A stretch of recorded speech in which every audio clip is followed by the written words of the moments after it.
Dead Souls is a novel by Nikolai Gogol, first published in 1842, and widely regarded as an exemplar of 19th-century Russian literature. The purpose of the novel was to demonstrate the flaws and faults of the Russian mentality and character. Gogol masterfully portrayed those defects through Pavel Ivanovich Chichikov and the people whom he encounters in his endeavours. These people are typical of the Russian middle class of the time. Gogol himself saw it as an epic poem in prose, and within the book as a novel in verse. Despite supposedly completing the trilogy's second part, Gogol destroyed it shortly before his death. Although the novel ends in mid-sentence, it is usually regarded as complete in the extant form. Title: the original title, as shown on the illustration, was The Wanderings of Chichikov, or Dead Souls. Pima, which contracted to merely Dead Souls. In the Russian Empire, before the emancipation of the serfs in 1861, landowners had the right to own serfs to farm their land. Serfs were for most purposes considered the property of the landowner, who could buy, sell or mortgage them, as any other chattel. To count serfs, the measure word soul was used, for example, 6 souls of serfs. The plot of the novel relies on dead souls, which are still accounted for in property registers. On another level, the title refers to the dead souls of Gogol's characters, all of which represent different aspects of posh lost. It is also described as a picturesque novel, the literary genre virtually non-existent in Russian literature of the times. Background: the first part of the novel was intended to represent a modern-day inferno of the Divine Comedy. Gogol reveals to his readers an encompassing picture of the ailing social system in Russia after the War of 1812. As in many of Gogol's short stories, the social criticism of Dead Souls is communicated primarily through absurd and hilarious satire. Unlike the short stories, however, Dead Souls was meant to offer solutions rather than simply point out problems. This grander scheme was largely unrealized at Gogol's death. The work was never completed, and it is primarily the earlier, darker part of the novel that is remembered. In their studies of Gogol, Andrei Bely, D.S. Mirsky, Vladimir Nabokov, and other modernist critics rejected the commonly held view of Dead Souls as a reformist or satirical work. For instance, Nabokov regarded the plot of Dead Souls as unimportant and Gogol as a great writer whose works skirted the irrational and whose prose style combined superb descriptive power with a disregard for novelistic cliché copyright s. True, Chichikov displays a most extraordinary moral rot, but the whole idea of buying and selling dead souls is, to Nabokov, ridiculous on its face. Therefore, the provincial setting of the novel is a most unsuitable backdrop for any of the progressive, reformist or Christian readings of the work. Structure: the novel has a circular structure, following Chichikov as he visits the estates of landowners living around the capital of a gubernia. Although Gogol aspired to emulate the Odyssey and the Divine Comedy, many critics derive the structure of Dead Souls from the picaresque novels of the 16th and 17th centuries in that it is divided into a series of somewhat disjointed episodes, and the plot concerns a gentrified version of the rascal protagonist of the original picaresques. Konstantin Aksakov was the first to bring out a detailed juxtaposition of Gogol's and Homer's works. Gogol's epic revives the ancient Homeric epic. You recognize its character of importance, its artistic merits and the widest scope. When comparing one thing to another, Gogol completely loses himself in the subject, leaving for a time the occasion that gave rise to his comparison. He will talk about it, until the subject is exhausted. Every reader of the Iliad was struck by this device too. Nabokov also pointed out the Homeric roots of the complicated absurdist technique of Gogol's comparisons and digressions. Characters: of all Gogol's creations, Chichikov stands out as the incarnation of posh lost.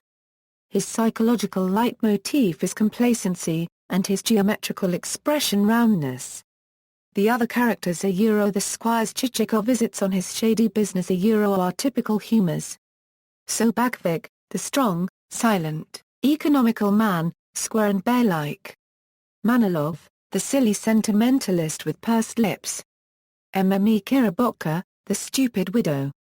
Nosdyov, the cheat and bully, with the manners of a hearty good fellow are all types of eternal solidity. Flushkin, the miser, stands apart, for in him Gogol sounds a note of tragedy. He is the man ruined by his humour. He transcends posh lost, for in the depth of his degradation he is not complacent but miserable. He has a tragic greatness. The lamentful description of Flyushkin's garden was hailed by Nabokov as the pinnacle of Gogol's art. Plot: the story follows the exploits of Chichikov, a middle-aged gentleman of middling social class and means. Chichikov arrives in a small town and turns on the charm to woo key local officials and landowners. He reveals little about his past, or his purpose, as he sets about carrying out his bizarre and mysterious plan to acquire dead souls. The government would tax the landowners based on how many serfs the landowner owned, determined by the census. Censuses in this period were infrequent, so landowners would often be paying taxes on serfs that were no longer living, thus the dead souls. It is these dead souls, existing on paper only, that Chichikov seeks to purchase from the landlords in the villages he visits. He merely tells the prospective sellers that he has a use for them, and that the sellers would be better off anyway, since selling them would relieve the present owners of a needless tax burden. Although the townspeople Chichikov comes across are gross caricatures, they are not flat stereotypes by any means.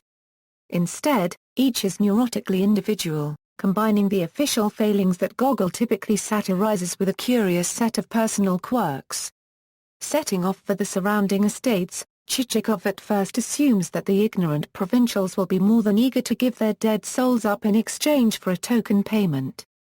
The task of collecting the rights to dead people proves difficult, however, due to the persistent greed, suspicion, and general distrust of the landowners.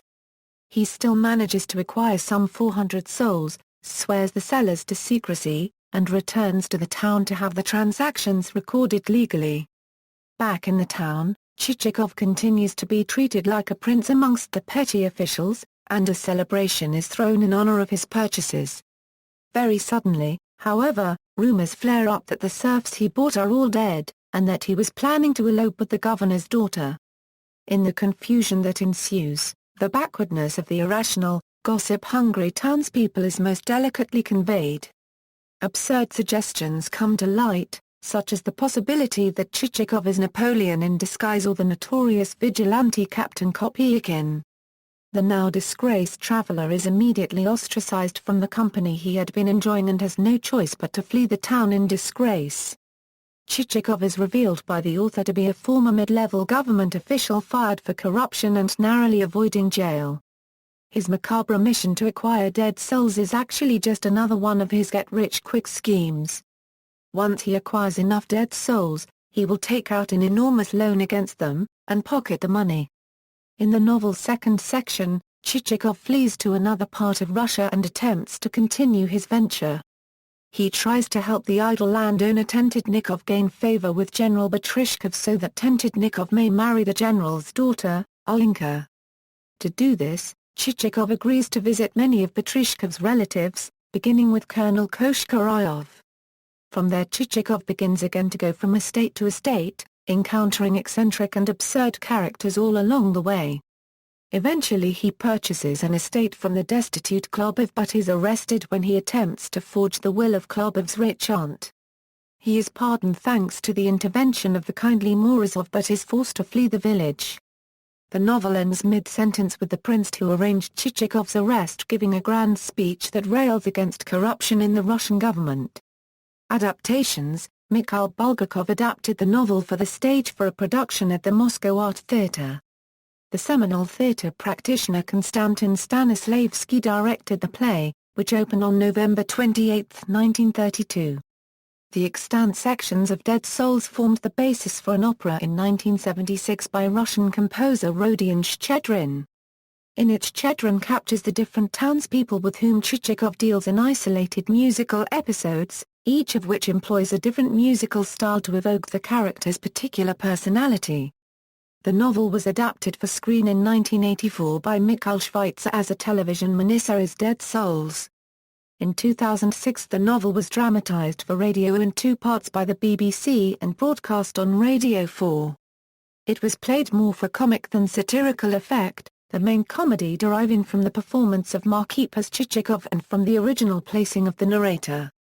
Michael Palin narrates the story, but is revealed actually to be following Chichikov, riding in his coach for example, or sleeping in the same bed, constantly irritating Chichikov with his running exposition.